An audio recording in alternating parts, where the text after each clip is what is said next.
Hi, Tony here with the Rabaconda Mini Tire Changer, a special purpose tool for those 10, 12, 14-inch dirt bike tires.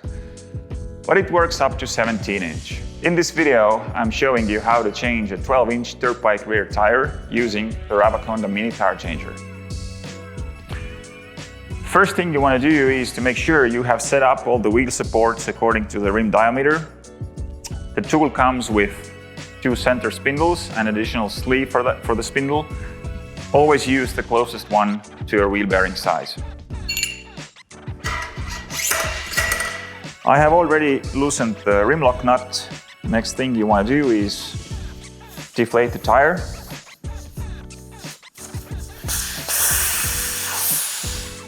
It's best to keep a little bit of pressure in tire just to make sure that it holds its form and there's less chance of pinching it while taking it off. For the maximum stability and safety when changing a tire, always stand in front of the tire changer, not on the side. This is where you have the most stability.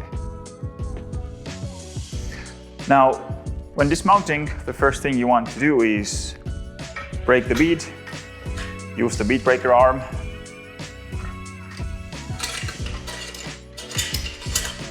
Then grab 2 tire irons for dismounting the first bead.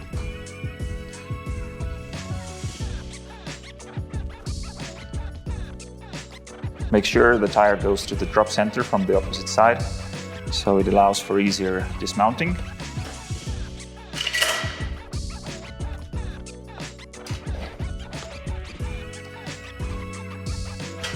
And then you can dismount the remaining of the bead with 1 tire iron. When changing a rear tire, always put the disc side up because then you have more space to operate the tire irons.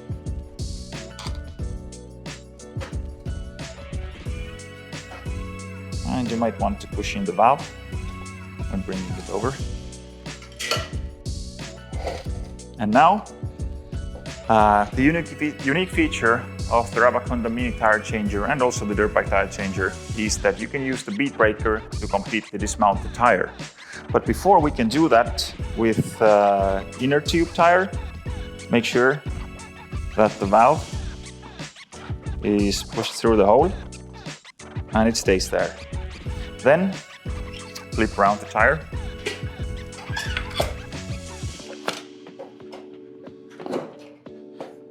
Push it down so it stays on the second bead. Grab a tire iron. So now you want to make sure that the valve or the tube is not visible between the tire and the rim here. Otherwise, you might pinch it. Apply some additional pressure with a tire iron. Grab the bead breaker and dismount the tire using the bead breaker.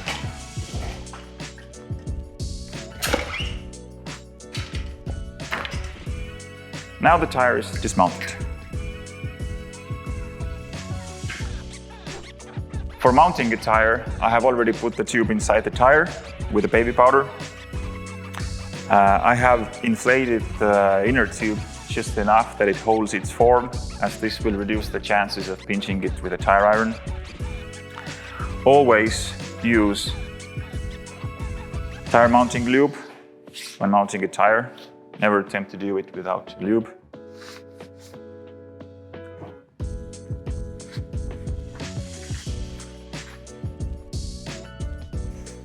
Now, on most bikes, the rim lock and the valve are on the opposite side.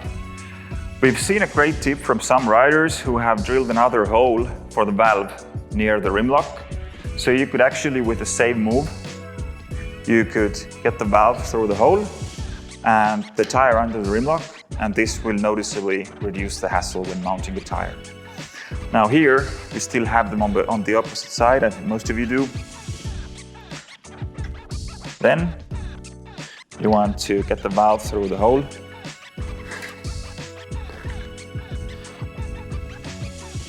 Push on as much tire as you can with your hands.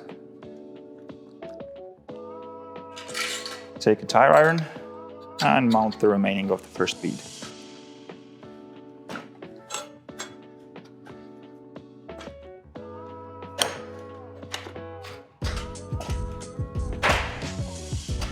And because the rim lock was opposite from the valve, what you need to do now is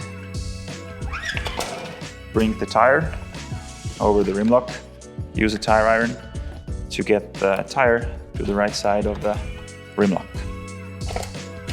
Flip it back again.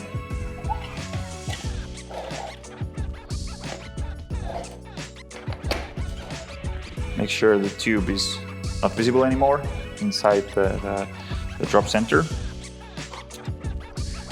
And then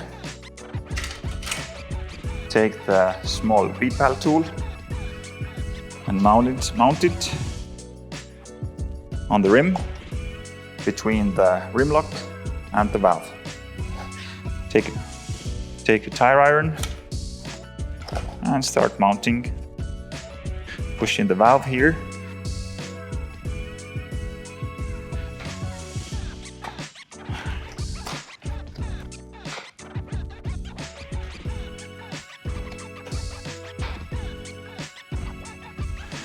And when you're about halfway through, make sure to push the tire into the drop center here. This will make mounting much easier and you won't harm the tire. Don't get the tire irons too deep, as you might pinch the tube.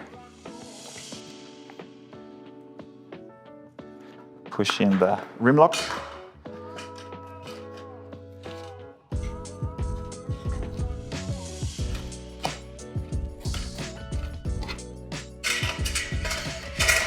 And you can do the last part with the bead breaker, as this is where it's usually hard to get the tire iron in.